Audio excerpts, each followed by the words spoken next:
Good evening and welcome to the Brian Crombie Radio Hour on Saga 960. It's a real pleasure of mine to introduce you tonight to a really impressive gentleman, Bob Falconi. Bob Falconi is the author of a book called Overtime and one of the original Rebel team members. He's a graduate of York University with a degree in English and has spent over 40 years in sales and marketing management in both Canada and the United States. But the reason why I think he's so fascinating is the Rebel team is one of the longest lasting amateur adult hockey teams in Canada, if not the world. And Bob's written this fascinating book, Overtime, and I want to hear a little bit about it. Bob, how are you? Welcome to the show. Thank you very much, Brian. Great to be here. So, obviously, what motivated you to write a book about playing hockey? Well, like a normal Canadian kid, I grew up with the dream of playing hockey and wanted to be in the NHL. And of course, like most Canadian kids, the dream was never realized. But I started playing for a hockey team and after high school and next thing you know, this team, we kept playing and 50 years later, we're still playing. 50 years. And I was 50 years. And I was intrigued by how did we last that long? What kept us going? So I thought I would document it. And that's the book, Overtime. And are most of the team members the same team members? Well, over the years, I mean, the nucleus is the same, but we probably had maybe 30, 35 players play with the team over the years. And, to be a rookie on the team, you've played at least 25, 30 years. A rookie has played 25, 30 years. What league do you play in? Well, we played in various leagues. Where we started was in the Lambton League in Toronto, which was a senior league. And we've played in leagues in Erin Mills, Lake Shore, Centennial Park, Brampton. We've played all over the place over the years. One of the obstacles of men's hockey is, particularly back in the 80s and 90s when youth hockey was growing, particularly the girls hockey, there's only so many arenas, so they kept bumping us out. And so leagues would move around and we just kept following the leagues we wanted to play in and who would allow us to play in the leagues. So I played a little bit of hockey, when I was a teenager and then as a young adult, but then gave it up. So I didn't have the pleasure of doing what you did, but I have been invited to a couple of games, over the years. And I found that, there's usually, and maybe these are pickup games rather than league games, but there's, usually two lines, not four lines. And later on in the period, those shifts get way too long for me because the people aren't jumping back over the boards as often. What's your typical shift? Well, we would always try to run three lines as much as we could, and we would run shifts of about a minute long. And one of the things that the Rebels, you'll find this in reading the book. One of the things we said to each other over the years, we are not going to be these guys who are going to drink beer before the game and go out there and not take it serious. We were pretty serious. We kept in good shape. And, by most of the time, our success was by the third period, we were outgunning and outrunning the other teams just because of our shape and our commitment to the game and that kind of stuff. I think I was in third period was up to 3 minutes in my shift because no one jumped over the boards and replaced me. And oh my God, that's the average shift in the NHL now, I understand, is 40 seconds. Yeah, it's pretty short. I mean, those NHL players, those guys are flying at top speed. So 40 seconds, they're out there sprinting. So yeah. It's really something else. So tell me about, what position do you play? I was always a defenseman. I love to play defense. Defense was kind of in hockey the quarterback of the team, and my position with the Rebels, I was probably an average hockey player, but I loved the game of hockey. I enjoyed what it brought. I mean, I played hockey since I was 7 years old, and I played some serious hockey. I played at junior. I played a season in York University, but I was never good enough to get to the top, and that funnel to the top is very, very narrow. Yeah, no question. In fact, there was a study done back in 1985, and he followed 10-year-old hockey players from Ontario, and there was 22,000 of them. And he followed, and out of the 22,000, 135 of them got to either university in the US on a scholarship or OHL Junior A. So they got to the feeder system in the NHL. And of those 135 kids, less than 1% played one season in the NHL. So, the funnel to the top is very, very narrow. And those are sensational athletes. Yeah, no question. But at the same time, it's a great game and something that, I've enjoyed and you've enjoyed a lot longer than I. I had the privilege of coaching hockey for about 10 years. And that was the way that I got to live my love for the game afterwards. And whether it's playing like you played or coaching or, right outside my back window right now is a rink that some guys are flooding, an outdoor rink in the park, and got to go out there and skate and play some pickup hockey. And that's what, I think a lot of what Canada is all about, isn't it? Absolutely. And, most of the guys on the team, I mean, we were average guys. I mean, we had jobs, we had families. A lot of us coached, many of us coached in Mississauga. I had the joy of coaching a Mississauga Braves team to an Ontario championship.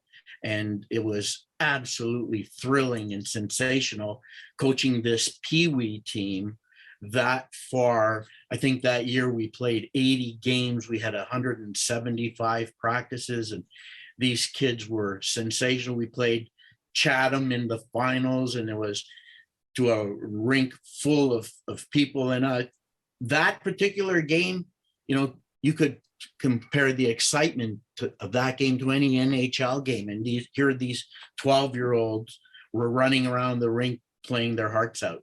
Fantastic.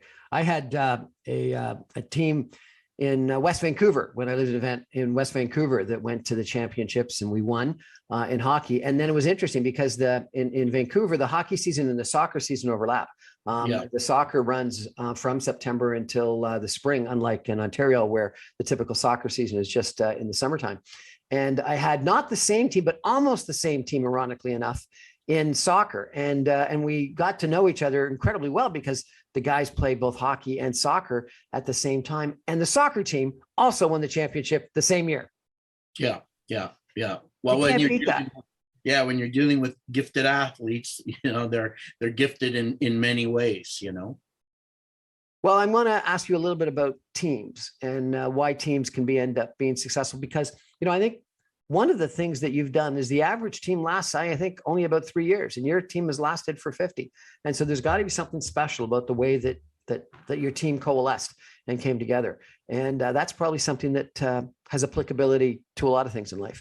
We're going to take a break for some messages and come back more with Bob in just a minute, talking a little bit more about his book, Overtime, about the team, the Rebels, and see what lessons we can learn from his experience. Stay with us, everybody.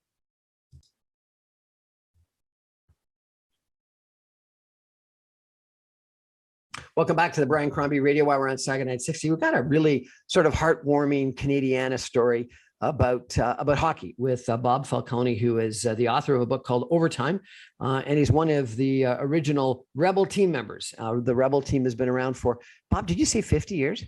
50 years, over 50 years now. Over 50 years now, unbelievable. And Bob is a graduate of York University with a degree in English, and he spent time 40 years in sales and marketing management in both Canada and the United States. And he's been playing hockey. You've been playing with the team every year for 40 years, for 50 years? Well, actually, Brian, I had a heart attack playing hockey on the ice. So I had to, in the last few years, shift from playing to coaching. So So, but I've been with the team since the beginning and over 50 years. You had a heart attack on the ice? Just off the ice after a game. Yeah. Yeah, that was quite the experience. I was in good shape. I eat like a rabbit, but hereditary says things happen. So, it happened. And but I coached with the team and stuck with the team because that's part of my blood.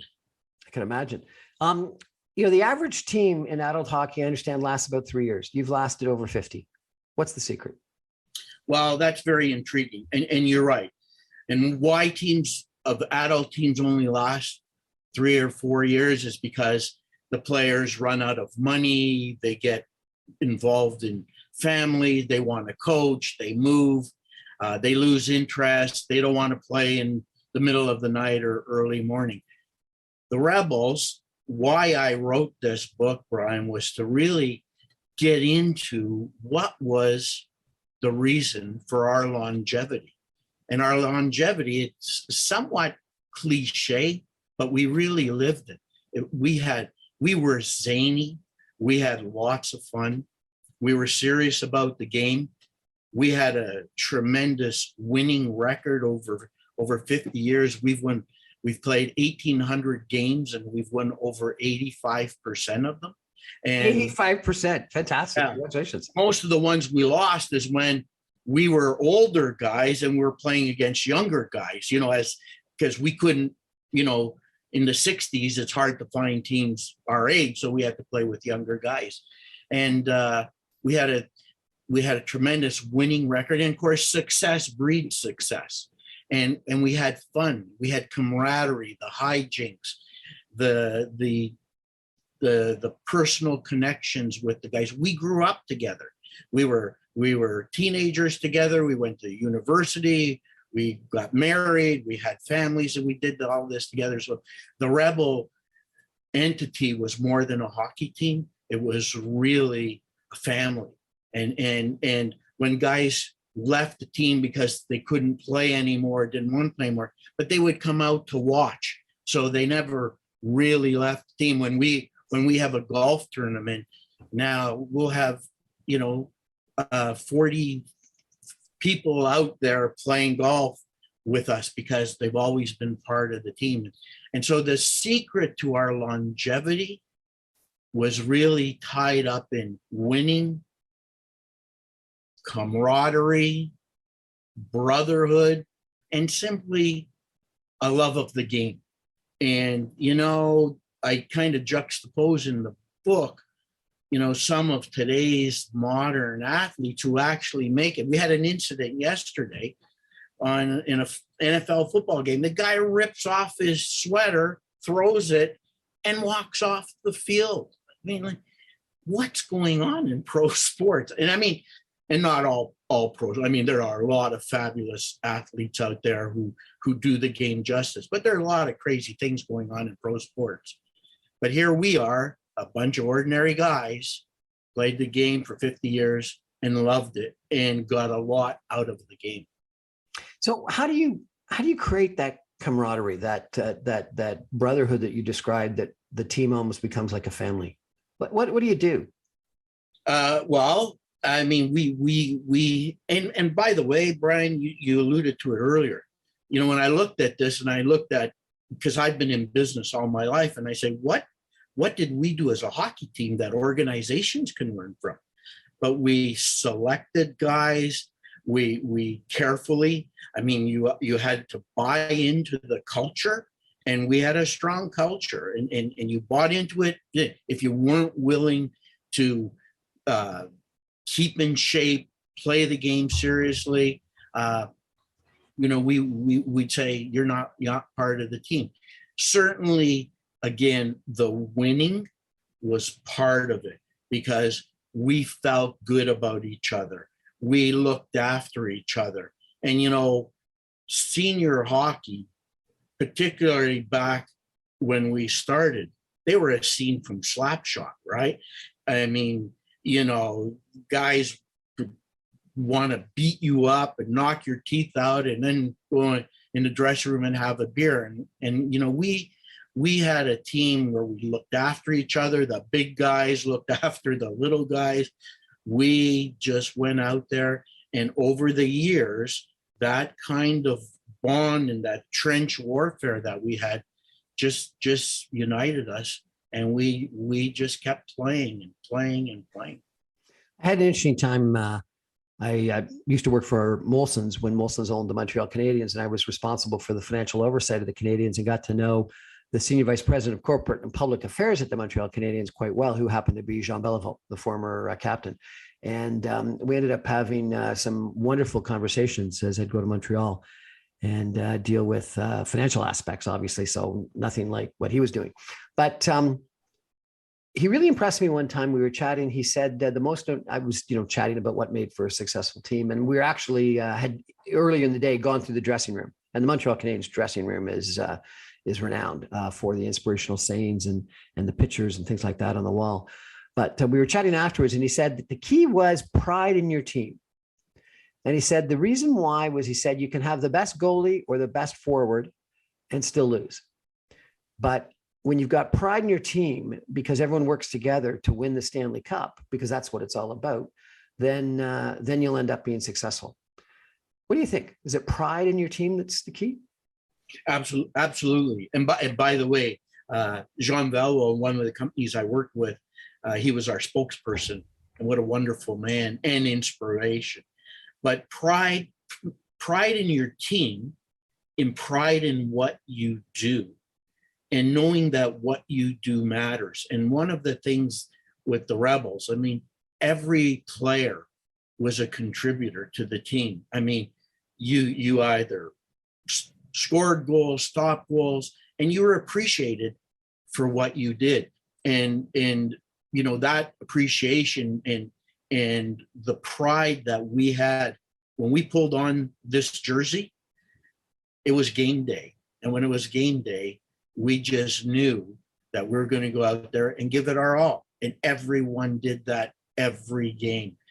And it was because of our pride. It was because of, we wanted to not let the other guy down. That's part of what our family was. Was it a certain captain or a coach or a certain nucleus of guys that created that culture? How do you create that kind of culture of teamwork and pride? You create that culture of teamwork and pride. First of all, you need leadership. And, the Rebels, in their own way, were all leaders. We had a culture. Leadership took different forms. We had guys who, had to go to the meetings for the league, and we had guys who had to run the finances of the team to make sure that, we could pay our bills. And then you have leaders on the ice, and the leaders on the ice, at times, the leadership changed. Sometimes our goalie was the best player. Sometimes it was somebody else. And this book really looks into elements like leadership and how leadership is so important in setting the culture and setting the standards of an organization. In this particular case, our organization was the hockey team. You said you were ambassadors for the game, and you did some trip to Germany playing with Canadian Forces. Can you tell me a little bit about that? Yeah, so we decided we wanted to always push ourselves. I mean, we had joined the leagues and we kept winning leagues. We would go into tournaments, and so then we decided we would go to Europe.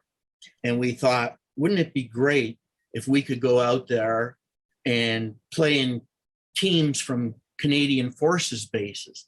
So we went to Germany and we played the Canadian Forces team in Lars, and we played a team in Baden, and they were a great game. They were a great guy. We had a ball. They treated us like kings.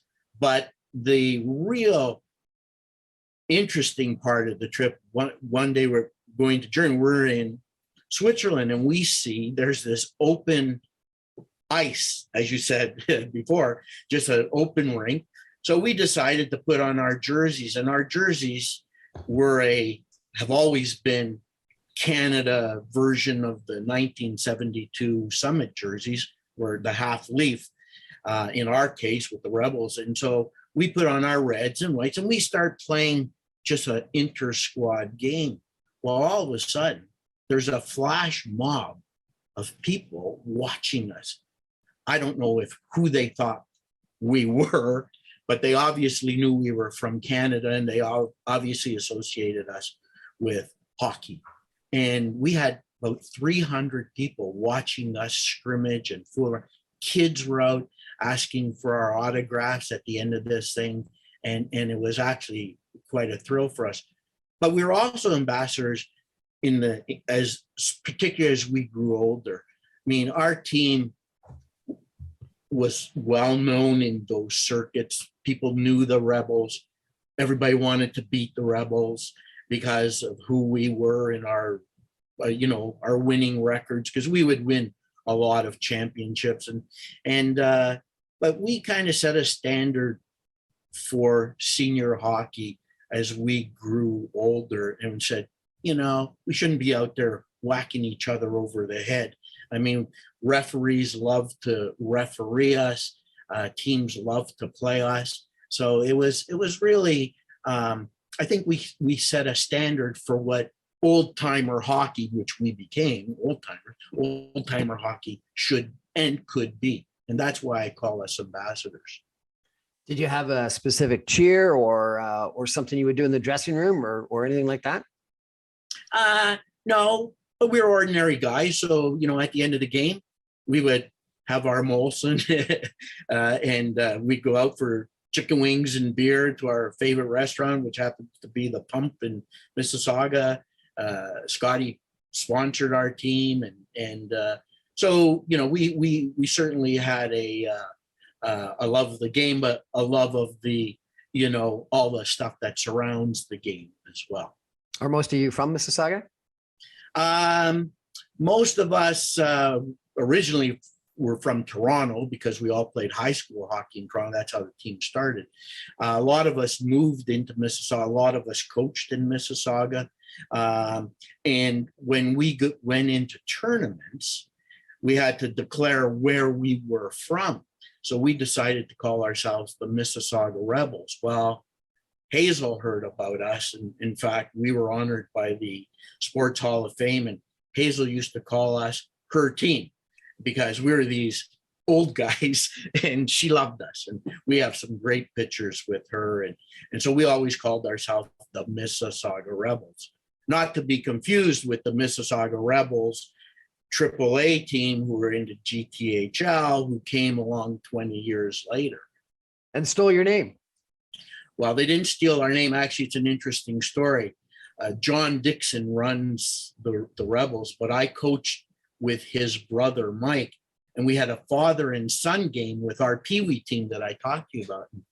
I wore my Rebel jersey on the ice, and Mike said, "Hey, we're looking for a name for our AAA organization.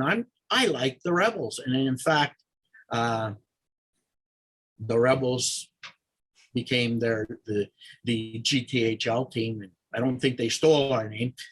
Hockey, the originator, the guy who was credited with the origination of hockey, this James Creighton, Nova Scotia guy, who started the first indoor hockey game in Montreal in, I think it was 1875 at the Patinoire in Montreal. Anyways, he was a law student in Ottawa, and he loved the game of hockey, and he made rules about hockey. And in fact, they formed a hockey team, coincidentally, called the Rebels.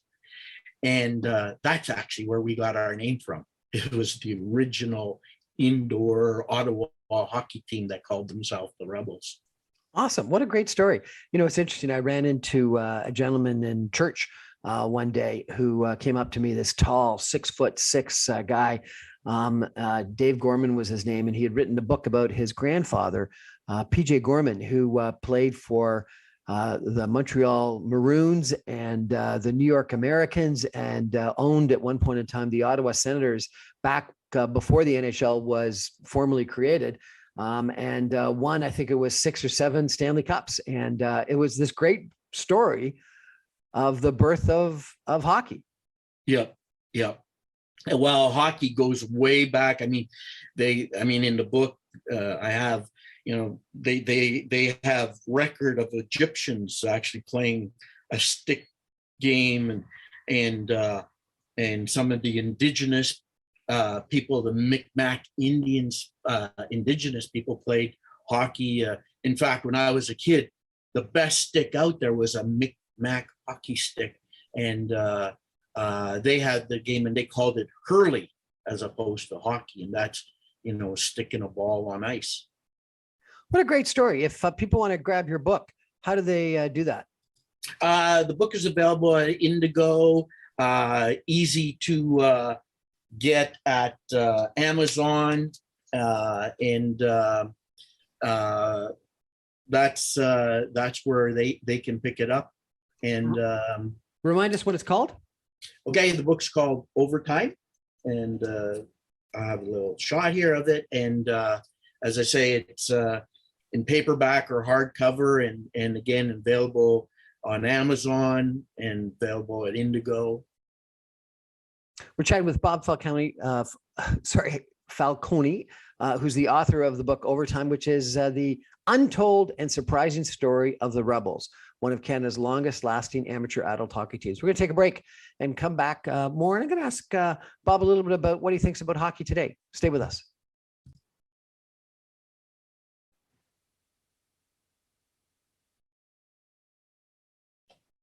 Welcome back to the Brian Crombie Radio Hour on Saga 960. We're chatting tonight about hockey and amateur hockey and adult hockey with Bob Falconi, who is the author of a book called Overtime, the untold and surprising story of the Mississauga Rebels, one of Canada's longest lasting amateur adult hockey teams. Bob, it just sounds like a fantastic story that your team has been going for more than 50 years. And most of the nucleus of the same guys are playing together.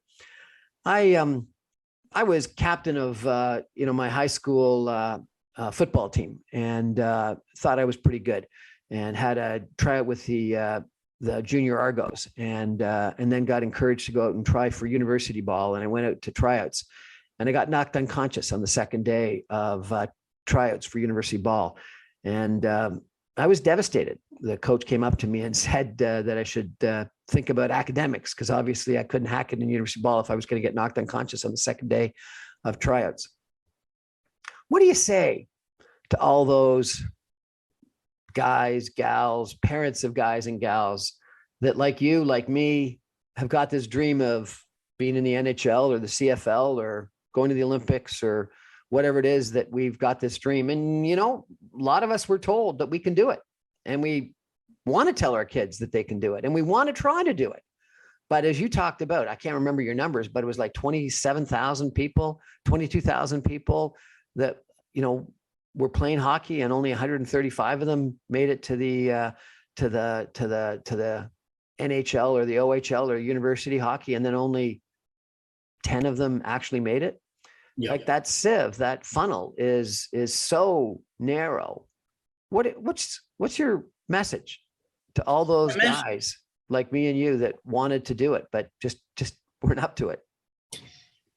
Brian, my message is really, and this is the message of the book. As a kid, in every one of the Rebels, somewhere along the line, we experienced, back in hockey, it was usually in some smoky dressing room where the coach would come in and say, hey, you're not good enough. You're not fast enough. You're not big enough. You're not this enough. You're not that enough. Every one of our Rebels, with the exception of a few who actually had a stint with the pros, but most of us had the experience, what I call the "you're not good enough" chat. And the message of this book, and the message to every parent and kid out there, the funnel to the top in any endeavor, sports, music, drama, tennis, you name it, this funnel to the top is so narrow. And when somebody says you're not good enough, your dream doesn't have to end there. And you continue to play the game you love. There's nothing wrong with playing for the love of the game and the benefits you derive from playing or your music or whatever. Those are lifelong skills that you keep with you wherever you go. We all had the good enough, you're not good enough chat with the Rebels. Here we are, 50 years later. We didn't think we would be the longest lasting team of hockey players in Canada if that's what we are when we started this thing. But we played for the love. And there's nothing wrong with that. And parents whose kids come home devastated because some person said, you're not good enough. You're good enough. Everything counts. What you do matters. Continue to play, continue to practice, continue to do your thing. That's the message in this book about the Rebels playing for 50 years. I think that's a great message. And let me add to it, if I could, in my own personal experience, that sometimes when you have that conversation, it's really, and I don't know whether you believe in, fate or God or Mother Nature or whatnot, but often it's an omen or a nudge in the way that you should be going, because there's always options in life and alternatives in life. And for me, at least, it was always cooler to be the athlete. And so in high school, I enjoyed being athletic and being part of the football team and the rugby team and stuff like that. And I didn't spend the time in academics that I could have and should have. So therefore never did as well as I could have, and had this dream because I loved the game, and I was athletic and I loved being athletic. But when I was told that I wasn't going to make it, I did focus on something else, academics, and did better and excelled in that area and found a new love. So sometimes those little nudges in life are actually helpful, don't you think? Absolutely. And Brian, I'll add to what you're saying. What you learned, what skills you learned in your athletics, you took with you in what you're doing. I mean, you're not as successful as you are because you forgot the things you learned along the way. All those things you learned along the way made you the person you are today. And I mean, I've sat in, most of my career was in business. I've sat with organizations and I'm appalled by their lack of leadership, lack of teamwork, lack of camaraderie. And I'm saying, take a lesson from this hockey team because they'll help your business. And I'm using the analogy of hockey, but whether it's music, whether it's art, drum, it doesn't matter. Those skills you learn, you take with you everywhere you go. It's not like you're there, you've lost them and throw them away. That's why when someone says, and I get passionate about this and I get excited about it, you're not good enough. No way. No way. That's when you overcome obstacles and say, I'll take the learnings and maybe I'll focus on something else, but I'll take those learnings with me everywhere I go. Bob, when were you told that you weren't good enough? I was told I was always a small kid. So back in my day of hockey, if you weren't 6'2", I mean, you weren't even looked at. So I knew I wasn't going to the NHL probably when I was 12 or 13. But I played in high school. And as you say, we had a good team in high school and the girls liked us. It was all good stuff. So nothing wrong with that. I just continued to play hockey. But I knew I wasn't going to the NHL at a very young age, although I admired those NHL players. And of course, the game of NHL hockey is very different today than back in the 60s and 70s. But I mean, these are phenomenal athletes and they should be respected as long as they respect the game. Tell me a little bit about that, because, I think that the game of hockey has changed fairly dramatically since you and I were kids, teenagers. It's a lot faster. The shifts are shorter. It's not as physical is not the right word. There's not as much fighting. I don't think there's as many penalty minutes. Tell me about what you think has happened to the game. Well, I think the game of hockey changed in 1972 when we had that Canada-Russia Summit Series, which was two different styles of hockey. And I think the Canadian game certainly changed to a way better game. I mean, the game today is fast. There's not the nonsense of fighting, hooking and clutching and grabbing. You got freewheeling athletes. I mean, the Olympic hockey game played on that larger ice surface where these guys can really show their skills. I mean, I think the game of hockey today has evolved into a fabulous game with very, very gifted athletes. I interviewed a former referee in chief of the NHL the other week, and he was saying one of the biggest changes is video replay and scouting, and that he says the problem is that all the tricks that the other team has before you get on the ice, and so therefore it's not as spontaneous and it's not as fun because you've studied it down to the nth degree. What do you think of that? Well, I think the analytics of the game, and we'll talk hockey here specifically. The analytics of the game is that you know what the other team's going to do, and you know which way he's going to deke and turn and all that kind of stuff. But you know what?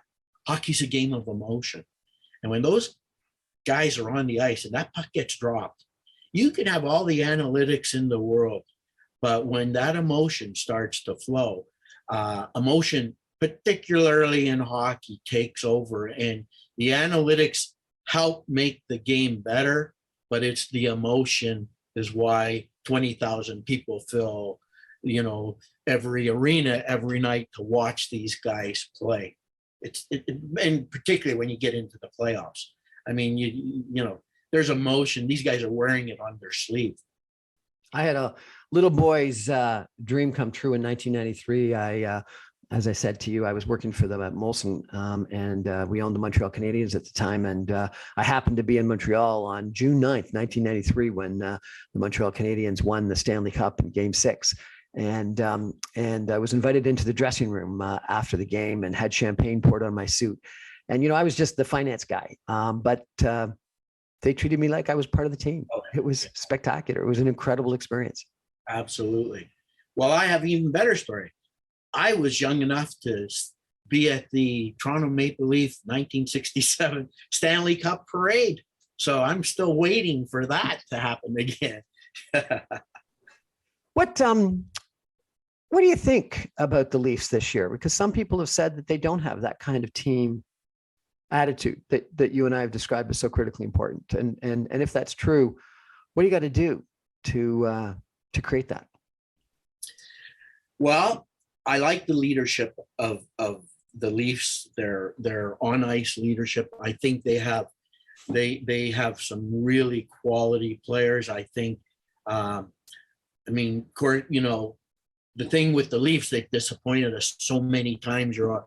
You're leery to say this is their year, but one of the players who I'm just so impressed with, because I've watched this player since he's been a kid in Mississauga, is Jason Spezza, and the leadership that he's bringing to this team. And he's an older guy for hockey purposes, and I mean, he's playing the best hockey in my mind. He's playing the best hockey of his life, and I think he's really helping bring this team and bringing the leadership to a point where they actually could and should be a Stanley Cup contender. And as I said, I followed Jason's back. He played in the Braves hockey organization, the same one that I coached in, and I've watched him. I watched him play with the Mississauga Ice Dogs, and it's just such a thrill seeing him take the leadership role he's taking with the Toronto Maple Leafs right now. And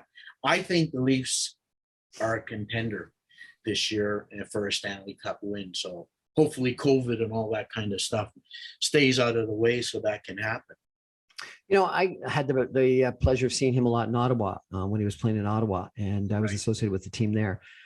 He really is an interesting player and can be, when he wants to be, an incredible leader. Tell me about the role of a leader on a team. Leader on a team, the leader of a team or a leader of an organization. I'm going to make it a little broader, Brian. The leader is there to be an inspiration. The leader doesn't have to score all the goals. The leader doesn't have to be the guy who's on the score sheet, but the leader has to be that inspiration. The leader has to look at the young guys who are scared, nervous, give them confidence in themselves. The leader has to go to the veteran players and say, hey, you've got to lead the way. The leader takes the team or the organization on their shoulders and says, follow me. I'll bring you to the light. And that's really what a leader is. And leadership in any organization is critical. If you don't have leadership, if you don't have people willing to say, I'm going to follow that guy into battle or that person into battle, you don't have a success. Can you grow leadership or teach leadership, or is it just something that you either naturally have or don't have? I believe, and I take this from my business experience, in universities, they're fabulous at growing managers, teaching people how to manage. But leadership is different. You can't teach people leadership. You can learn the skills of leadership, but a leader is somebody who jumps to the front of the parade at the right time in the right place. I don't think you can teach leadership. I think leadership is something that's built within. You can teach management, and businesses have all kinds of managers out there. Very few leaders. I tend to agree with you. I think you can learn leadership or experience leadership. And I think hockey or team sports or disasters or problems are ways that you experience leadership and thereby you learn it. But no, you can't teach leadership. I think in a lecture hall or in a school, business school. And when I think about teamwork and leadership, a lot of the best lessons I've learned have been either in team sports or in emergency, disaster, critical time situations. And it's the old Greek adage about we suffer our way to wisdom, that I think you got to go through some problems. And I'll give you one stupid example, but I coached a under 15 girls soccer team in Clarkson, and my son, who was assistant coaching with me, got kicked out of the game by the ref because of unsportsmanlike conduct from the sidelines. And one of the girls went into the huddle and said, "Let's win this game for Alex." Yeah. And she showed incredible leadership. And it was this problem of they were really upset that he got the red card. But I don't think if they hadn't got so upset and then shown leadership, I'm not sure they would have had the oomph, the desire, and to get out. And they were all discouraged when that happened. But that leadership got them through the discouragement and gave them the inspiration to get something more. So I think leadership is something that you learn through tough experiences. And interesting, Brian, what you say, you don't know in any particular situation where that leadership may come from. And it might, certainly in the Rebel case, it was never the same person. I mean, there were people we relied on to do things, but leadership in a particular situation could come from anywhere. And surprisingly enough, you just don't know where it's going to happen. We're chatting with Bob Falconi, the author of Overtime, the untold and surprising story of the Rebels, the Mississauga Rebels, one of Canada's longest lasting amateur hockey teams, adult hockey teams. We're going to take a final break and come back with some concluding comments in just a minute. Stay with us, everybody.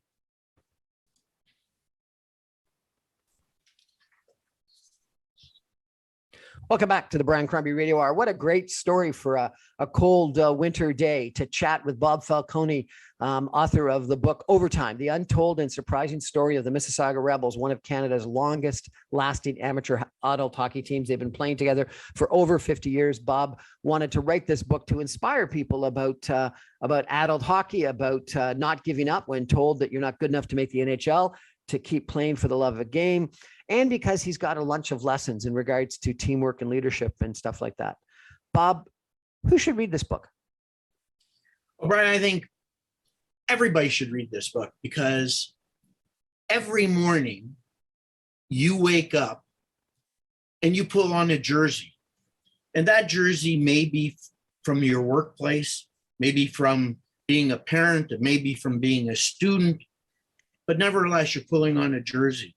And just like our Rebel team, sometimes life has a tendency to want to beat you up.